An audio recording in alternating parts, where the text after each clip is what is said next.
Hi my dear students, ಈ ವಿಡಿಯೋದಲ್ಲಿ ನಾನು ತ್ರಿಕೋನಮಿತಿಯ ಅನ್ವಯಗಳು ಎಂಬ ಚಾಪ್ಟರಿಂದ 4 ಅಂಕದ ಪ್ರಶ್ನೆ ನಿಮಗೆ ಎಕ್ಸಾಮ್ ಬರುತ್ತಲ್ಲ, ಆ ಪ್ರಶ್ನೆಯನ್ನು ಯಾವ ರೀತಿ ಸುಲಭವಾಗಿ ಬಿಡಿಸಬೇಕು ಎಂಬುದನ್ನು ಈ ವಿಡಿಯೋದಲ್ಲಿ ಹೇಳ್ಕೊಡುತ್ತೇನೆ. ಯಾವುದೇ ರೀತಿ ವಿಡಿಯೋದನ್ನು ಸ್ಕಿಪ್ ಮಾಡದೆ ನೋಡಿ ದಯವಿಟ್ಟು. ಇದನ್ನು ಪ್ರಾಬ್ಲಮ್ನ ನಾವು ಸಾಲ್ವ್ ಮಾಡಬೇಕಂದ್ರೆ, ಬಿಡಿಸ್ಬೇಕಂದ್ರೆ ಈಸಿಯಾಗಿ ನಮಗೆ ಇಂದಿಷ್ಟು ಪೂರ್ವಜ್ಞಾನ ಅನ್ನೋದು ಬೇಕಾಗಿದೆ. ಏನಪ್ಪ ಅಂದರೆ ಸೈನ್ ಟೀಟಾ ಅಂದರೆ ಏನು, ಅಭಿಮುಖ ಬೈ ವಿಕರ್ಣ, ಕಾಸ್ ಟೀಟಾ ಅಂದರೆ ಏನು, ಪಾರ್ಶ್ವ ಬೈ ವಿಕರ್ಣ, ಟ್ಯಾನ್ ಟೀಟಾ ಅಂದರೆ ಏನು, ಅಭಿಮುಖ ಬೈ ವಿಕರ್ಣ ಎಂಬುದು ಗೊತ್ತಿರಬೇಕು. ಇದ್ರ ಜೊತೆಗೆ ಟೀಟಾ ವ್ಯಾಲ್ಯೂಸ್ ನಮಗೆ ಗೊತ್ತಿರಬೇಕು. ಏನು ಟೀಟಾ ವ್ಯಾಲ್ಯೂಸ್ ಅಂದರೆ sine theta, cos theta, tan theta. 0 degree ಏನಾಗಿರುತ್ತೆ, 30 ಡಿಗ್ರಿ ಏನಾಗಿರುತ್ತೆ, 45 ಡಿಗ್ರಿ, 60 ಡಿಗ್ರಿ, 90 ಡಿಗ್ರಿ ಏನಾಗಿರುತ್ತೆ ಗೊತ್ತಿರಬೇಕು. ಈ ರೀತಿ ಟೇಬಲ್ ಗೊತ್ತಿದ್ರೆ ನಾವು ಈಸಿಯಾಗಿ ಪ್ರಾಬ್ಲಮ್ಸ್ನ ಸಾಲ್ವ್ ಮಾಡ್ಬೋದು. ಈ ಪ್ರಶ್ನೆಯಲ್ಲಿ ಏನು ಕೊಟ್ಟಿದ್ದಾನೆ ಸ್ವಲ್ಪ ಓದಿ ನೋಡೋಣ. ಸಮುದ್ರ ತೀರದ ಮೇಲೆ ನೇರವಾಗಿ ನಿಂತ ಒಂದು ದೀಪಸ್ತಂಭ ಎ ಬಿ. ಚಿತ್ರದಲ್ಲಿ ಎ ಬಿ ಅನ್ನೋದು ದೀಪಸ್ತಂಭ ಅಂತ ಅರ್ಥ ಆಯ್ತು ನಮಗೆ. ಎತ್ತರವು 10√3 ಆಗಿದೆ. ದೀಪಸ್ತಂಭದ ಬುಡದಿಂದ 30 ಮೀಟರ್ ದೂರದಲ್ಲಿ ಒಂದು ಗೋಪುರ ಸಿ ಇ ಇದೆ. ಅಂದರೆ ಈ ಸಿ ಇ ಅನ್ನೋದೇನು ಗೋಪುರ ಅಂತ ಅರ್ಥ ಆಯಿತು. ಹಾಗೂ 10 ಮೀಟರ್ ದೂರದಲ್ಲಿ ಅಡಗೊಂದಿದೆ. 10 ಮೀಟರ್ ದೂರದಲ್ಲಿ ಅಡಗಿದೆ ಅಂದರೆ ಎಫ್ ಅನ್ನೋದು ಅಡಗು. ಈ ದೀಪಸ್ತಂಭದಿಂದ ಅಡಗಿರೋ ದೂರ 10 ಮೀಟರ್ ಆಗಿದೆ ಮತ್ತು ದೀಪಸ್ತಂಭದಿಂದ ಗೋಪುರಕ್ಕಿರೋ ದೂರ 30 ಮೀಟರ್ ಆಗಿದೆ ಅಂತ ಕೊಟ್ಟಿದ್ದಾನೆ. ನೆಕ್ಸ್ಟು ದೀಪಸ್ತಂಭದ ತುದಿಯಿಂದ ಗೋಪುರದ ತುದಿಯನ್ನು ನೋಡಿದಾಗ ಉಂಟಾದ ಉನ್ನತ ಕೋನವು 30 ಡಿಗ್ರಿ ಆಗಿದೆ. ಉನ್ನತ ಕೋನ ಇಲ್ಲಿ ಎಷ್ಟಾಗಿದೆ, 30 ಡಿಗ್ರಿ ಆಗಿದೆ. ಹಾಗಾದರೆ ಗೋಪುರದ ಎತ್ತರವನ್ನು ಮತ್ತು ದೀಪಸ್ತಂಭದ ತುದಿಯಿಂದ ಗೋಪುರದ ತುದಿಗೆ ದೂರವನ್ನು ಕಂಡುಹಿಡಿಯಿರಿ. ಗೋಪುರದ ಎತ್ತರ ಅಂದರೆ ಸಿ ಇ ನಾನು ಕಂಡುಹಿಡಿಬೇಕು. ಅದೇ ರೀತಿ ನಾವೇನು ಕಂಡುಹಿಡಿಬೇಕು, ಎ ಇ ಅನ್ನು ಕೂಡ ಕಂಡುಹಿಡಬೇಕು ಅಂತ ಕೊಟ್ಟಿದ್ದಾನೆ. ಎ ಇ ಮತ್ತು ಸಿ ಇಯನ್ನು ಕಂಡುಹಿಡಿಬೇಕು ಅಂತ ಹೇಳಿದ್ದಾನೆ. ಹಾಗೂ ದೀಪಸ್ತಂಭದ ತುದಿಯಿಂದ ಅಡಿಗೆಗೆ ಉಂಟಾಗಿರುವ ಉನ್ನತ ಕೋನವನ್ನು ಕಂಡುಹಿಡಿಯಿರಿ. ಅಂದರೆ ನಾನು ಕೋನ ಡಿ ಎ ಎಫ್ ಕಂಡುಹಿಡಬೇಕು. ಡಿ ಎ ಎಫ್ ಕಂಡುಹಿಡಿಯೋಕ್ಕೆ ಯಾವುದೇ ರೀತಿಯಾದ ತ್ರಿಭುಜ ನನಗಿಲ್ಲ. ಅದಕ್ಕಾಗಿ ಡಿ ಎ ಎಫ್ ಅನ್ನೋದು ಎ ಎಫ್ ಬಿಗೆ ಸಮವಾಗಿರುತ್ತದೆ. ಆದ್ದರಿಂದ ನಾನು ಎ ಎಫ್ ಬಿ ಕಂಡುಹಿಡಿಯುತ್ತೇನೆ. ನಾನು ಏನೇನು ಕಂಡುಹಿಡಿಯಬೇಕು, ಎ ಇ ಕಂಡುಹಿಡಿಯಬೇಕು, ಸಿ ಇ ಕಂಡುಹಿಡಿಯಬೇಕು, ಅದೇ ರೀತಿ ಕೋನ ಎ ಎಫ್ ಬಿ ಕಂಡುಹಿಡಿಯಬೇಕು. ಇದನ್ನು ಯಾವ ರೀತಿ ಮಾಡೋದು ಅಂತ ನೋಡೋಣ. ಮೊದಲಿಗೆ ನಾವು ಈ ಚಿತ್ರವನ್ನು ಗಮನಿಸಿದರೆ ನನಗೆ ಅರ್ಥ ಆಗೋದು, ನಾನು ತ್ರಿಭುಜದ ಅದು ಗೋಪುರದ ಎತ್ತರವನ್ನು ಕಂಡುಹಿಡಿಯಬೇಕಂದ್ರೆ ಏನು ನೋಡ್ರಿ, ಎ ಇಂದ ಬಿಗಿರೋ ದೂರ 10√3 ಮೀಟರ್ ಆಗಿದೆ. ಅಂದರೆ ಸಿ ಇಂದ ಡಿಗಿರೋ ದೂರ ಕೂಡ 10√3 ಮೀಟರ್ ಆಗಿರುತ್ತದೆ. ಯಾಕಂದರೆ ಎ ಬಿ ಸಿ ಡಿ ಎಂಬ ಆಯತದಲ್ಲಿ ಅಭಿಮುಖ ಬಾಹುಗಳು ಸಮವಾಗಿರುತ್ತದೆ. ಅದೇ ರೀತಿ ಬಿ ಇಂದ ಸಿ 30 ಮೀಟರ್ ಆದರೆ ಎ ಇಂದ ಡಿ ಕೂಡ 30 ಮೀಟರ್ ಆಗಿರುತ್ತದೆ.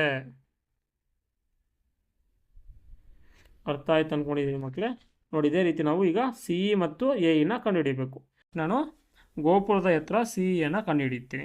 ಸಿ ಇಯನ್ನು ಕಂಡುಹಿಡಿಯಬೇಕಂದ್ರೆ ನನಗೆ ಸಿ ಡಿ ಬೆಲೆನೂ ಗೊತ್ತಿರಬೇಕು, ಡಿ ಇ ಬೆಲೆನೂ ಗೊತ್ತಿರಬೇಕು. ಯಾಕಂದರೆ C E is equals to C D plus D E ಅಂತ ನಾನು ಬರೀಬೋದು. ನೋಡಿರಿ, ನನಗೆ ಸಿ ಡಿ ಬೆಲೆ ಇಲ್ಲಿ ಇದೆ. ಎ ಬಿ ಬೆಲೆ ಎಷ್ಟಾಗಿದೆ, 10√3 ಆಗಿದೆ. ಅದೇ ರೀತಿ ಸಿ ಡಿ ಬೆಲೆ ಕೂಡ ಅಷ್ಟೇ 10√3 ಆಗಿರುತ್ತದೆ. ಯಾಕಂದರೆ ಆಯತದ ಅಭಿಮುಖ ಬಾಹುಗಳು ಸಮವಾಗಿರುತ್ತವೆ. ಇದೇ ರೀತಿ ನಾನು ಇವಾಗ ಫೈಂಡ್ ಔಟ್ ಮಾಡಬೇಕಾಗಿರೋದು ಅಥವಾ ಕಂಡುಹಿಡಬೇಕಾಗಿರೋದು ಡಿ ಇ ಬೆಲೆನ ಕಂಡುಹಿಡಬೇಕು. ಡಿ ಇ ಯಾವ ತ್ರಿಭುಜದಲ್ಲಿದೆ ಅಂದರೆ ಎ ಡಿ ಇ ತ್ರಿಭುಜದಲ್ಲಿದೆ. ಎ ಡಿ ಇ ತ್ರಿಭುಜದಲ್ಲಿ ನಾನು ಡಿ ಇ ಕಂಡುಹಿಡಬೇಕಾದ್ರೆ ನನಗೆ ಯಾವುದೋ ಒಂದು ಬೆಲೆ ಗೊತ್ತಿರಬೇಕು. ಅದಕ್ಕಾಗಿ ನಾನು ಎ ಡಿ ಬೆಲೆನ ಬಿ ಸಿ ಅಂತ ಬರ್ಕೋಬೋದು. ಯಾಕಂದರೆ ಬಿ ಸಿ ಮತ್ತು ಎ ಡಿ ಆಯತದ ಅಭಿಮುಖ ಬಾಹುಗಳು. ಇಲ್ಲಿ 30 ಮೀಟರ್ ಇದ್ದರೆ ಇದು ಕೂಡ 30 ಮೀಟರ್ ಆಗುತ್ತೆ. ತ್ರಿಭುಜ ಎ ಡಿ ಇ ಅಲ್ಲಿ ನನಗೆ 30 ಮೀಟರ್ ಎ ಡಿ ವ್ಯಾಲ್ಯೂ ಬೆಲೆ ಇದೆ. ಅದೇ ರೀತಿ ಡಿ ಇ ಬೆಲೆ ನಾನು ಕಂಡುಹಿಡಬೇಕು. ಎ ಡಿ ಅಂದರೆ ಏನಪ್ಪ ಅಂದರೆ ಇಲ್ಲಿ ಪಾರ್ಶ್ವಬಾಹು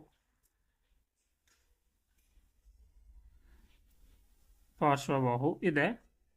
ಅದರ ಜೊತೆಗೆ ನಾನು ಕಂಡುಹಿಡಬೇಕಾಗಿರೋದು ಯಾವುದು, ಅಭಿಮುಖ ಬಾಹು ಕಂಡುಹಿಡಬೇಕು.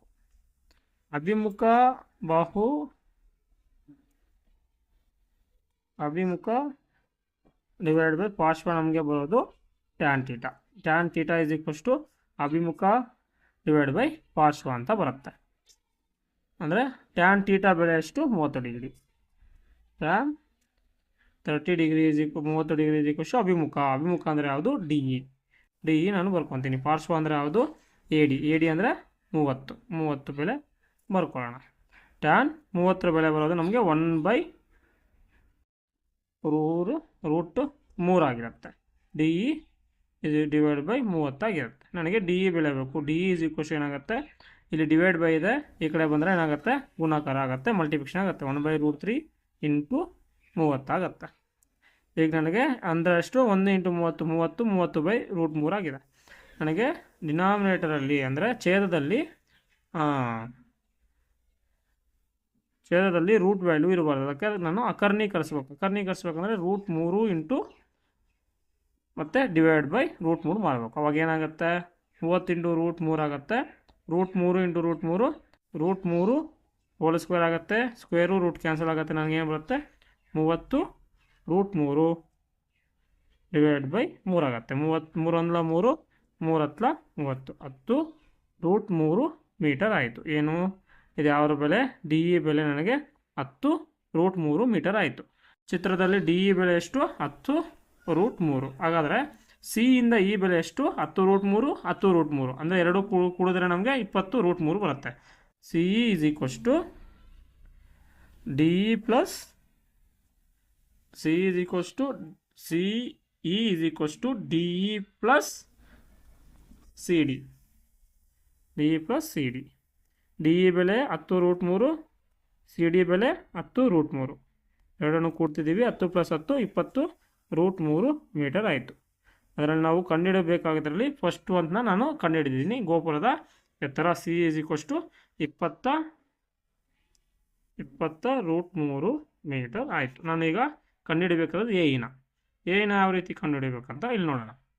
ಎ ಇ ಕಂಡುಹಿಡಬೇಕಂದ್ರೂ ಕೂಡ ಅದೇ ತ್ರಿಭುಜನೇ. ತ್ರಿಭುಜ ಎ ಡಿ ಇ ಯಲ್ಲಿ ಏನು ಕಂಡುಹಿಡಬೇಕಾಗತ್ತೆ? ನಾನು ಎ ಇ ಅಂದರೆ ವಿಕರ್ಣ ಕಂಡುಹಿಡಬೇಕು. ವಿಕರ್ಣ ಇರೋದು ಯಾವ್ದು ನನಗೆ? ಅಭಿಮುಖ ಬೈ ವಿಕರ್ಣ. ನಾವು ಬರೋದು ಯಾವುದಪ್ಪ ಅಂದರೆ ಸೈನ್ ಟೀಟಾ. ಇಲ್ಲಿ ಟೀಟಾ ಅಂದರೆ 30 degree. Sine 30 is equals to ಅಭಿಮುಖ ಅಂದರೆ ಯಾವುದು? 10√3. 10√3 ಡಿವೈಡ್ ಬೈ ವಿಕರ್ಣ ಅಂದರೆ ಎಷ್ಟು? A E. ಸೈನ್ 30 ಎಷ್ಟು? 1/2. 10√3 ಡಿವೈಡ್ ಬೈ ಎ ಇ ನನಗೆ ಬೇಕಾಗಿದೆ. ನಾನೀಗ ಇಲ್ಲಿ ಕ್ರಾಸ್ ಮಲ್ಟಿಪ್ಲಿಕೇಶನ್ ಮಾಡೋದಾದರೆ A E into 1 A E is equals to 2 into 10 20√3 metre ಆಗಿದೆ. ಎ ಇ ಬೆಲೆ 20√3 ಮೀಟರ್ ಆಗಿದೆ. ಗೋಪುರದ ಎತ್ತರ 20√3 ಮೀಟರ್ ಕಂಡುಹಿಡಿದಿದ್ದೀವಿ. ಅದೇ ರೀತಿ ಎ ಇನ ನಾನು ಕಂಡುಹಿಡಿದಿದ್ದೀವಿ. ಎಷ್ಟು ಬಂದಿದೆ ನಮಗೆ? ಎ ಇ ಬೆಲೆ 20√3 ಮೀಟರ್ ಆಗಿದೆ. 20√3 ಮೀಟರ್ ಬಂದಿದೆ. ಅದೇ ರೀತಿ ನಾನೀಗ ಅವನತ ಕೋನ ಡಿ ಎ ಎಫ್ ಅನ್ನು ಕಂಡುಹಿಡಿಬೇಕು. ಡಿ ಎ ಎಫ್ನ ಕಂಡುಹಿಡಿಯೋಕ್ಕೆ ಇಲ್ಲಿ ಯಾವುದೇ ರೀತಿಯಾದಂಥ ತ್ರಿಭುಜ ಇಲ್ಲ. ಅದಕ್ಕಾಗಿ ನಾನು ಡಿ ಎ ಎಫ್ಗೆ ಸಮವಾದಂತಹ ಕೋನ ಯಾವುದಪ್ಪ ಅಂದರೆ B F A R A F B ಅಂತ. D A F is equals to A F B. A F ಬಿನ ಕಂಡುಹಿಡಿತೀನಿ. ಎ ಎಫ್ ಬಿ ಕಂಡುಹಿಡಿಬೇಕಂದ್ರೆ ಯಾವ ತ್ರಿಭುಜ? ತ್ರಿಭುಜ ಎ ಬಿ ಎಫ್. ತ್ರಿಭುಜ ಎ ಬಿ ಎಫ್ ನಲ್ಲಿ ಎ ಬಿ ಎಫ್ನಲ್ಲಿ ಏನಾಗಿದೆ? ನನಗೆ ಯಾವ್ಯಾವ ಬಾಹುಗಳಿದ್ದಾವೆ? ನಮಗೆ ಪಾರ್ಶ್ವಬಾಹು ಇದೆ, ಅಭಿಮುಖ ಬಾಹು ಇದೆ. ಅಭಿಮುಖ ಡಿವೈಡ್ ಬೈ ಪಾರ್ಶ್ವ ಬಾಹು ನಮಗೆ ಗೊತ್ತಿದೆ. ಏನು? ಅಭಿಮುಖ ಬೈ ಪಾರ್ಶ್ವ ಬರೋದು tan theta. Tan theta is equals to ಅಭಿಮುಖ ಬೈ ಪಾರ್ಶ್ವ. ಅಭಿಮುಖ ಅಂದರೆ 10√3. ಅದೇ ಪಾರ್ಶ್ವ ಅಂದರೆ 10 ಕ್ಯಾನ್ಸಲ್ ಆಗುತ್ತೆ. √3 ಬರ್ತಿದೆ. Tan theta is equals to √3. Tan theta ಯಾವಾಗ √3 ಆಗುತ್ತೆ? Theta is equals to 60 degree ಇದ್ದಾಗ.